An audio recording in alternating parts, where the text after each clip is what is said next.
Hey everyone, welcome to another episode of the Voices for Voices TV show and podcast. I'm your host, founder of Voices for Voices, Justin Allen Hayes. Thank you so much for joining us on this episode, as well as all the other over 280 episodes plus that we have both in studio and out of studio. We have, for those who don't know, we every Wednesday a new in studio episode comes out.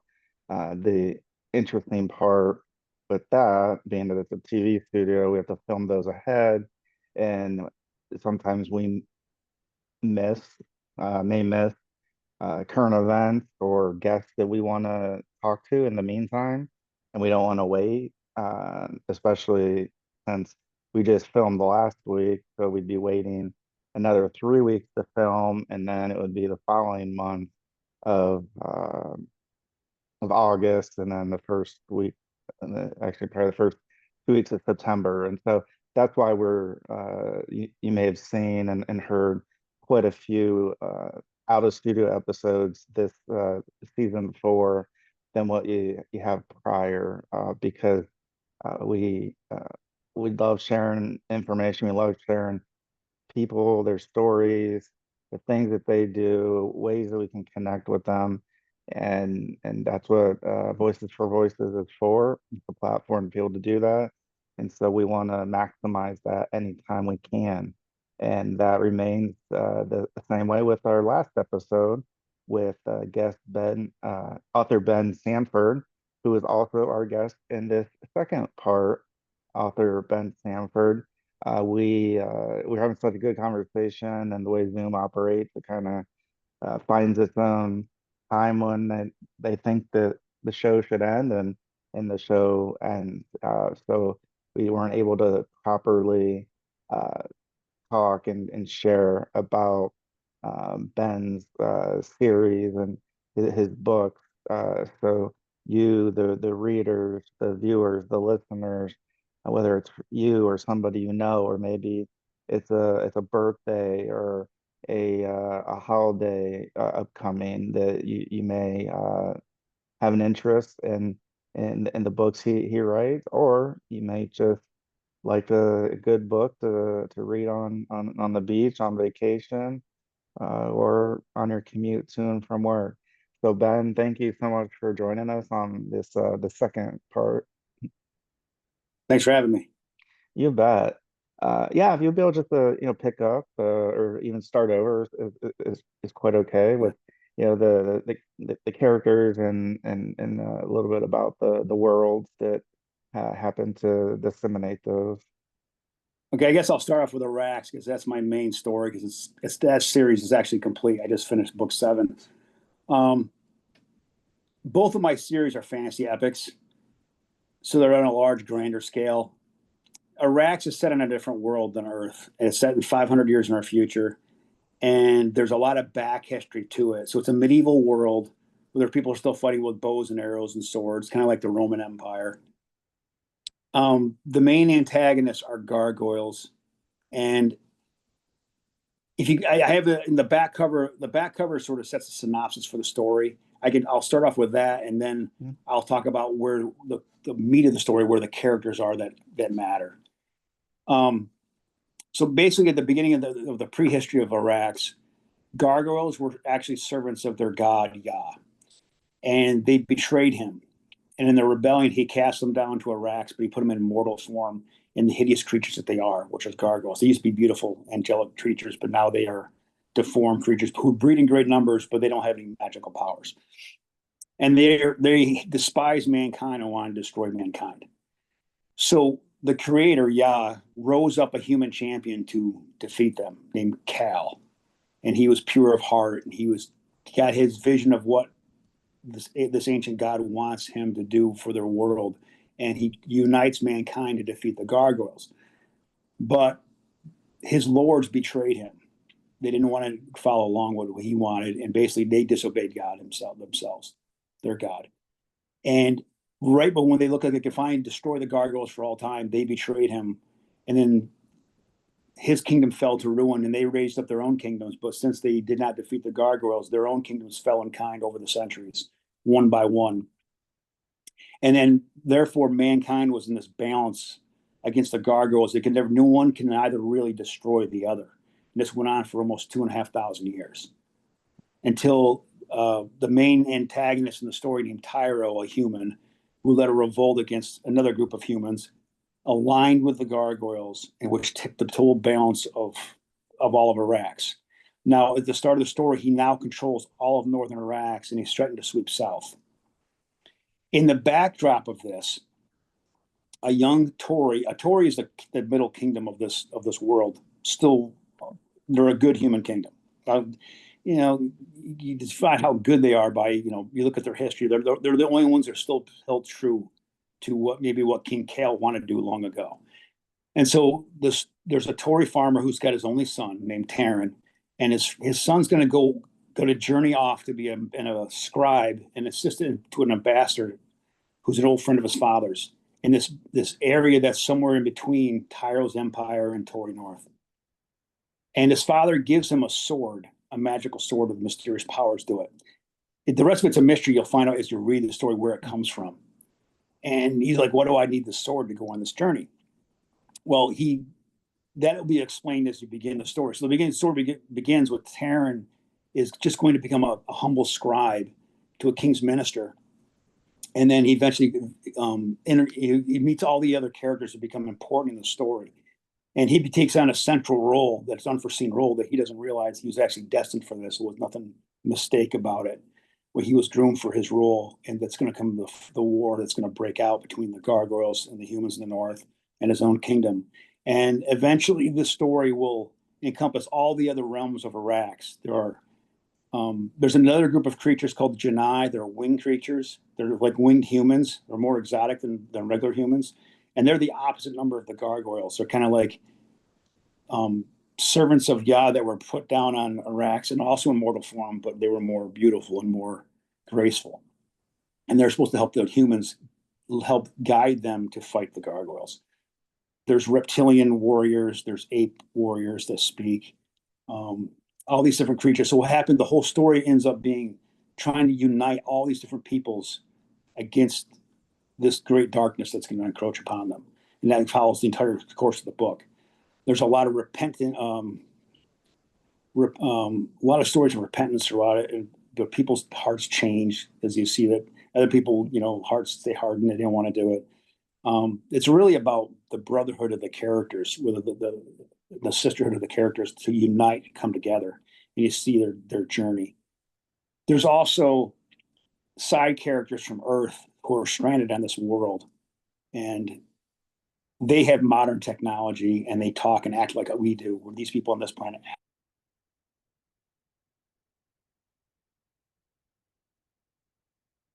Wow. Looks like we had a little bit of a, here we go. There we are. We love technology. There we go. Mark is, Ben is on his way back. There we are. There we go. Yeah. Here we Nice. go. All Yeah. right. Yeah, go I don't know ahead. if it was my Continue. problem or what. Yeah. No, it's all good. Well, it happened to me last week. So All right. I'm getting used to like just about anything. Yeah, you can pick up Okay. So talk about the Earth there. So there's people from Earth that are stuck on this planet, and from their crashed starship, they created a seagoing vessel. But they have some of the technology they have from Earth, but most of the stuff they're just stuck on this planet, and they have no way of communicating back to Earth. So they're trapped with no hopes of ever getting home. And I use those characters are mainly they're the comic relief. They're usually everybody's favorite character because they also speak and talk like us. And they always, if you ever think of in a story you're watching and you're like, well, why don't they just do that? That's exactly what the Earthers always do. They always do exactly what you would do in those situations. So that's why people usually connect better with them than even the main characters sometimes. but it literally sets them apart in the story. And their ship is called the Stenix, which is the name of I use for the publishing company. But yeah, so the Earthers are more of the comic relief. They're also, um, I guess if you're trying to describe it, if you ever watch like a,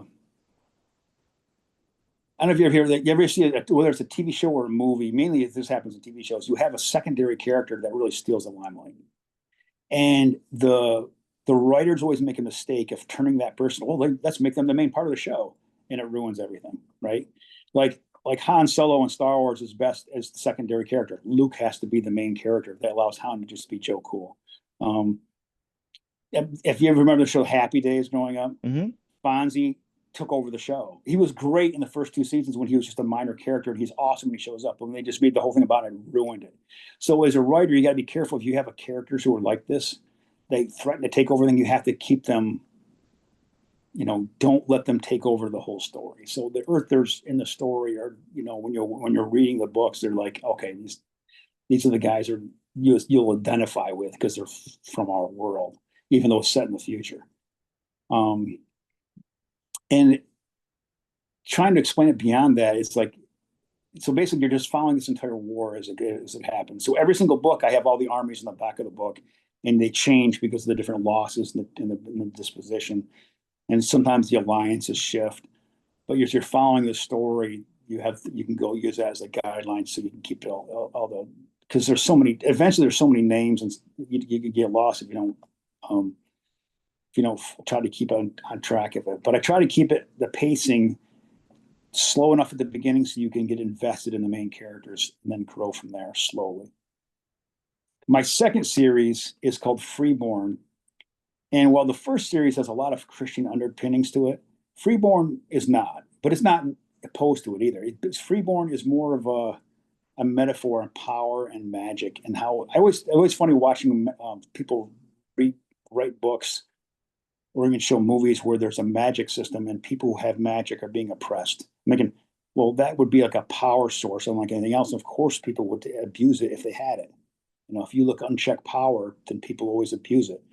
So if you had a medieval setting where it was passed on genetically, then people would gather that powers unto themselves, and the peasants would never have any chance of having a revolution because magic would be the nobles would have magic and power. So in my Freeborn book, I had the main character is immune to magic. He can regenerate and he's strong, but he's immune to magic, which means he's a threat to their entire social order.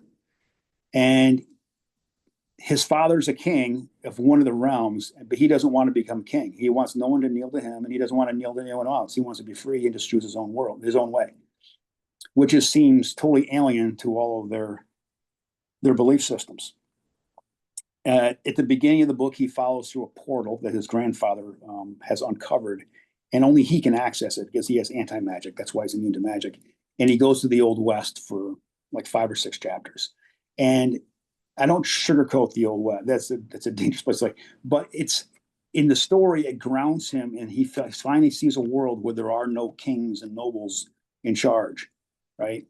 It's just grit and determination and your own self against the world. But it's basically people are free, and it's a completely alien concept that always seems like home to him. And then he eventually has to go back to his home world, and the whole story is about him taking on the social mores of the world he's surrounded by. Because the world is, it's not, even though magic can be used in this world for good things, it's also used as abuse. And so you see him, he's supposed to be destined to free the world. And he's like, well, why, how am I supposed to do that? He doesn't want it. He just wants to set his own course. So that Freeborn, that's the basic grounding when you see at the beginning of the story. And it's completely different from Arax in that way. It's more of Ethan's journey and the people he interacts with, where Arax is you're following a whole cast of characters fighting this mythical war against, these satanic beings. Great. I don't know if you have any questions from there, but that's the two books in a nutshell.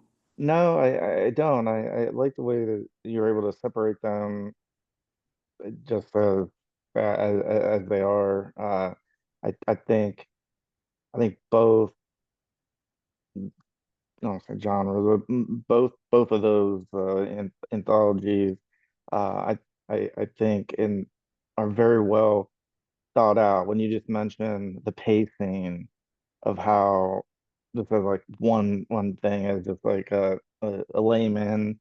Uh, yeah, you hear the word or pacing. It's like okay, it's how fast or slow or moderate, and and so just to hear you talk about at the beginning that you slow it down because there is that information, those characters that you want to take a little extra time for you want the reader to take a little bit extra time, but then when things start moving, that pace does pick up. So uh, the whole book isn't at that same pacing as the beginning. And I think I never thought about things like there's all kind of things I don't think about, but it's just interesting to hear that. And it makes a whole lot of sense from a just a strategy perspective of okay, if I was reading a book and this was going on and there's this cast of characters, would I want to have it constant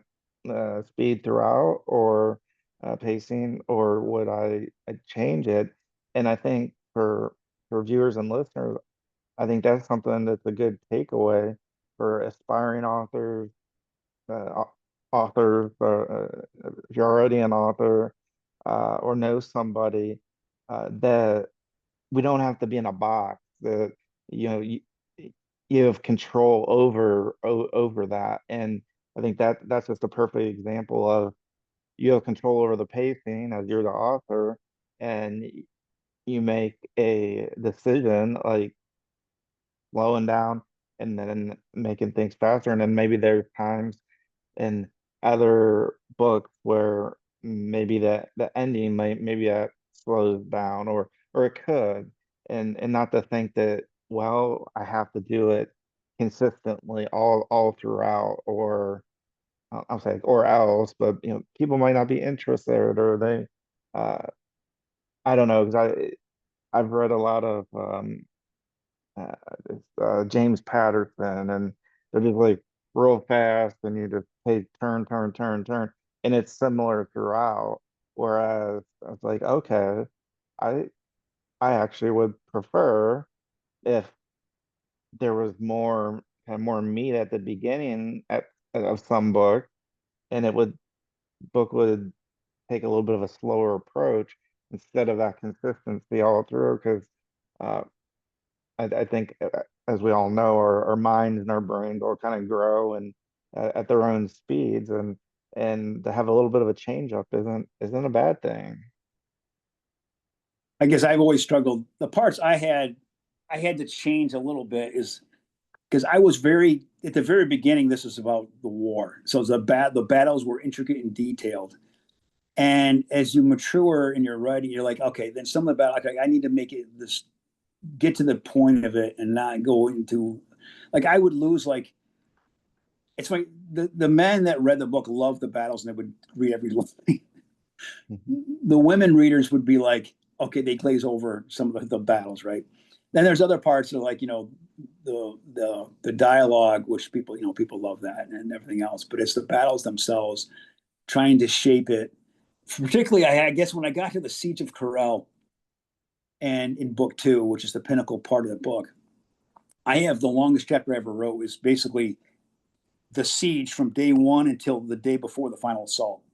So, And I have little things happening, battle scenes, then I have interpersonal, I have little um where the characters are speaking and mhm.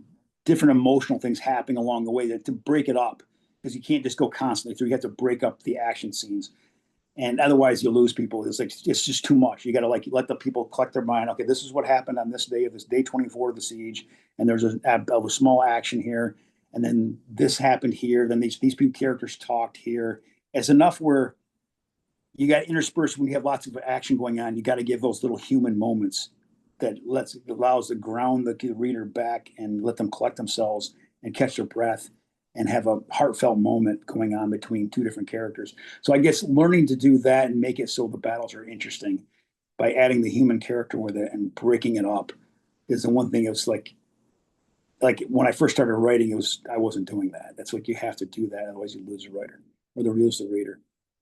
Yeah, but the battles in the first book are not too bad. They're not that long. It's book two. I have a couple of long ones, and book three is a lot of long battle. But I finally get to the end, and it's a little bit more. The pacing's a little bit better. So you're talking about pacing. That's the other thing. It's like Hmm. you can't lose your reader by boring them with detail. What would you, whether it's advice, or we've talked, there's so many different areas of the writing process, and uh, what would you tell an aspiring author or somebody that's thought about uh because that's aspiring, somebody who is maybe hit a rut and they've had it in their mind, this is what I want to do, and I have these ideas, and then I, maybe they're only halfway through, and halfway through, and they're just like, you know what, like I'm just I'm gonna go move on to something else because, and while that might be for some people, it might just be like an interest thing. Like it might be interesting for a period of time, and then may move on.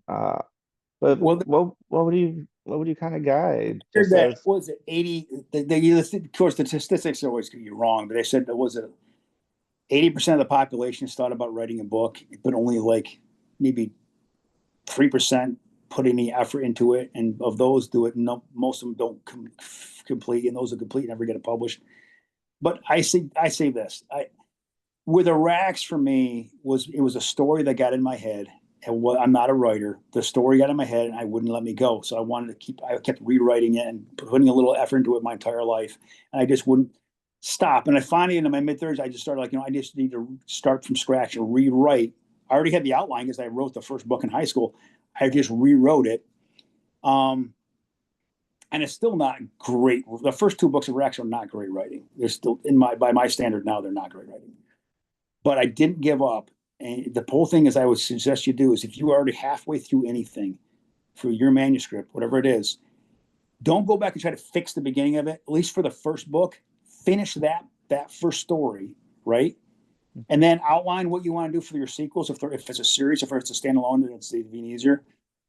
And then go back and write from the beginning, and just you have your outline and you can fix it. All right, it's easier. You can go back and fix it. You can always edit and improve on a bad product. You can't edit on nothing. yeah.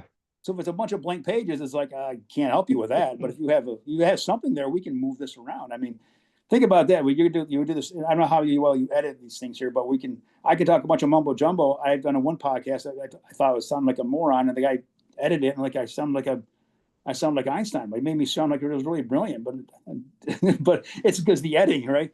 So when you go back and edit your own work, it's like, okay, that's just I can fix this, but don't give up. The whole thing is finishing it. Once you get some sort of completion, then you can go back and rewrite. So since Arax was sitting there forever since high school, the first version, which is actually books 1 and 2 now, the exact same plot. I added a lot more detail and changed the language and the dialogue and vastly improved. Um, yeah, so don't ever give up on it. Just write a little bit. And the other thing I suggest is if you can write 1 page a day, right? Mhm. And now I know I talked to David, and he writes a lot more than that. He's a very good writer. But if you're new to writing, right, just if you can write just one typed page a day, right, single space typed page a day, which is probably like three pages in a notebook. If you do that every day, in 1 year, you'll write a large book, a 400 to 500 page book in 1 year. Then you got to edit it, but still, if you can do 1 page a day, and people say you should only write when you're inspired, that's not, you write every day. Just force yourself. And sometimes the stuff I force myself to write, I go back and that was great. And stuff I actually planned out and I actually felt inspired is not as good. Sometimes you just Uh, have to push your way through it. But as I say, don't give up. Always just write it. You can always fix it later, but getting those ideas down, that's that's the important thing. And I don't know I don't know if you're like me, but it's funny if I gave you Moby Dick right now to read, or I gave you a comic book that you love, your favorite comic book. Now that comic book I gave you is something you love, and you care about the story. It compares nothing to Moby Dick as a masterpiece, but Moby Dick's boring, and you're never going to read it. So it doesn't matter the important, that's another saying, the important thing is not really the quality of the writing, it's the quality of the story. Because the story is what's going to keep you. Now, bad writing will distract you from the story you're reading, right? So you may soldier through the bad writing because you like the story, but it's a distraction. So as a writer, you want to make the writing as good enough as possible so the people who are reading your story who love the story don't notice the bad writing or don't notice your writing at all. Then okay, if it's good enough where they can get through it, it's a great story. But if it's a bad story, even if it's greatly written, yeah, this is a great written story, but it's kind of like going to a movie that wins an Oscar. I don't want to see it. This is a boring story. It's like it's great. You wrote it well, but it's boring. And it's funny too because you look at throughout history, like we put so much emphasis and like it's a really important, especially in high school in English class. This is where the problem I have with our education system. They push you classic literature because it was so game breaking at the time.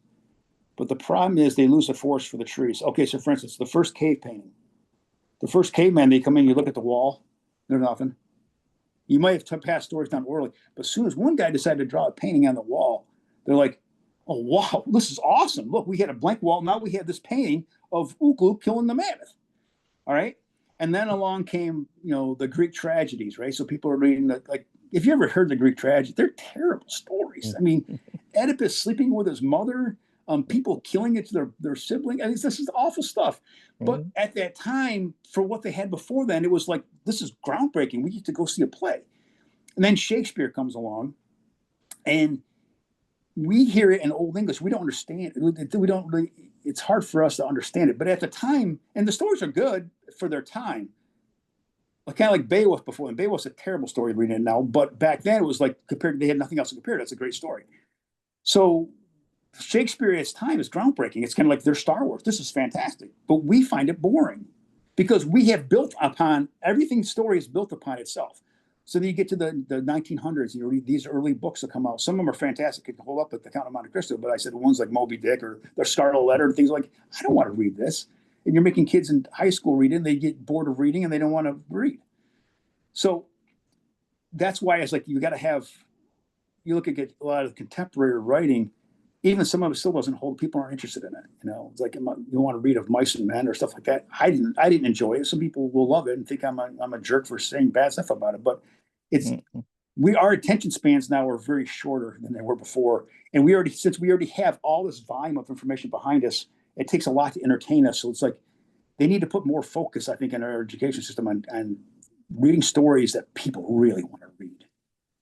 I think so too, and that's perfect. The way you said that, it makes perfect sense. That yeah, if you put something, whether you're in high school or you're not, you put two things in front of somebody, and one they're interested and one not so much, they're gonna gravitate towards the one that they like. And same thing in would be in high school if there would be the option of, hey, bring in your own, something that interests you. Honestly, even if there's parameters and that from a uh, curriculum standpoint. But other than that, if somebody finds one particular genre type of story more interesting than the others, I think that's a great way to I don't say hook, but kind of in a way hook and keep more students uh, interested in reading because if it's something they like, they're more likely to read it. And like I say, at the very least, look at the pictures if there's any pictures in it versus some piece from 1600 or 1700. And like you said, uh, the stories are groundbreaking at the time, and I think we should be continuing that. Like what's groundbreaking in 2025, and think of things like that instead of just reverting. Well, this is the way we've always done it, and we did it on curriculum last year, so it makes it easy. I don't know what the reasons are.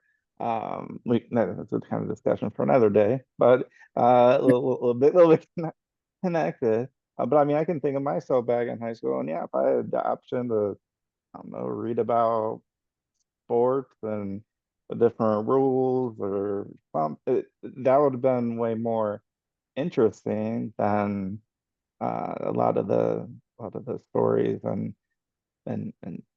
poems and all those that we were asked to read. I really like how you laid that out. Thanks. Yeah, we're getting close, and I want to make sure we finish on a finish them much stronger. And it's on me from a time management standpoint, but sometimes it's kind of a conversation, and it Oh just yeah. makes sense to keep going. So, uh, once again, can you just share your website, and then where people can purchase them? And I know they can purchase them on your website, and you'll get to that, but then they can also purchase on Amazon as well. But I'll let you give your plugs. Okay, so there, if you go to my website, it's called Stenix Publishing, which is Stenox,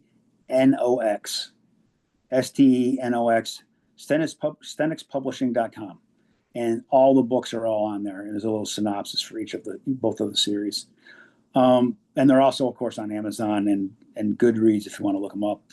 There's several reviews on there for the first two Arax books and the first Freeborn book.